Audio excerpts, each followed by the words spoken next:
People who need help with matters that can't be explained come to me. These hauntings can be terrifying things. I should know. I've faced many evils in my life. The haunted house is my family's house. Speaking with us today for Primetime Local News is actress Lin Shaye. Thank you so much for taking the time to speak with us today, Lin. Thank you for wanting me. It's very good. It's always a good feeling.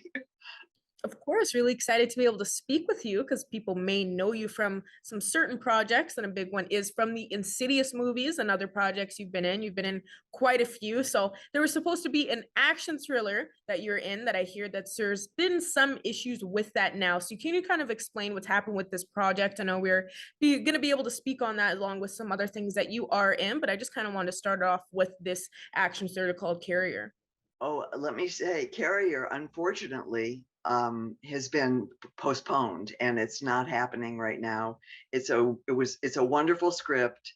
It was supposed to be me and Ron Perlman. It's an action adventure. It was supposed to shoot in Bulgaria, and I don't know how much of this, but it was Netflix that was supporting it. And as we all know, Netflix has had their problems as of late, and so unfortunately, there's nothing happening with that right now. I hope it comes back, but I think what they did is they scaled everything down, and they're going to do a small production, because this was a big deal. I mean, first of all, I couldn't wait to go to Bulgaria. It's supposed to be a beautiful, beautiful country, and I think we were in Sofia, which is supposed to be one of the most beautiful capitals in Europe. So I'm disappointed.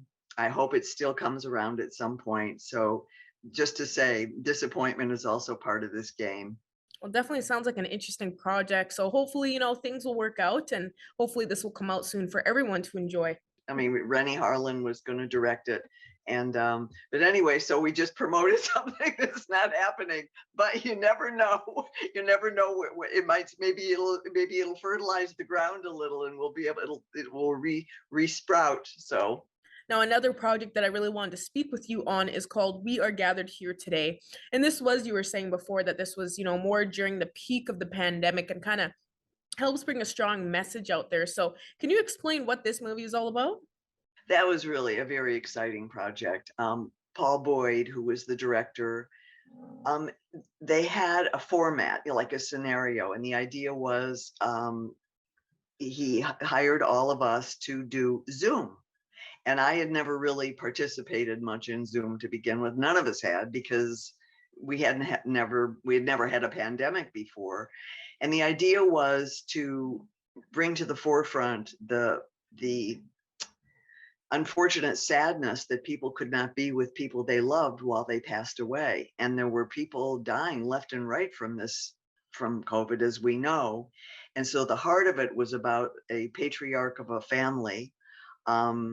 And we are all his family who he's dying. I mean, it sort of came up really fast. He got it really quickly, and he basically had only a couple days left to live, and we could not be with him. Mm-hmm. So what it did is it set up this family, a family unit, and the stress of this particular problem, I mean, of seeing your father and your grandfather dying on camera, I mean, basically in front of you, but you can't be there to comfort him or hold his hand.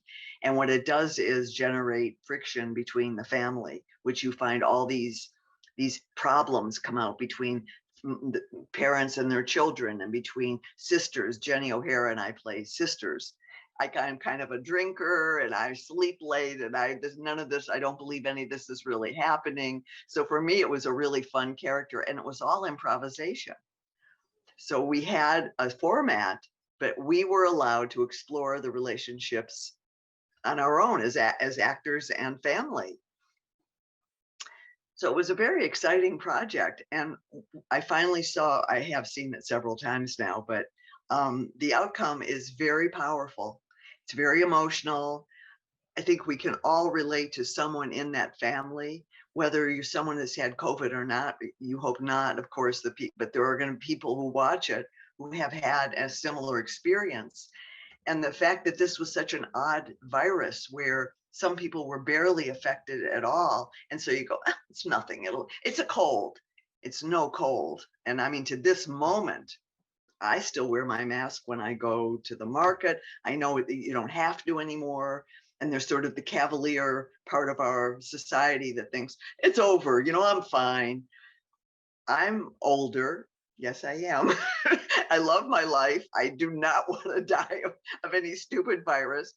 And I figure I'll probably wear a mask to Ralph's for the rest of my shopping.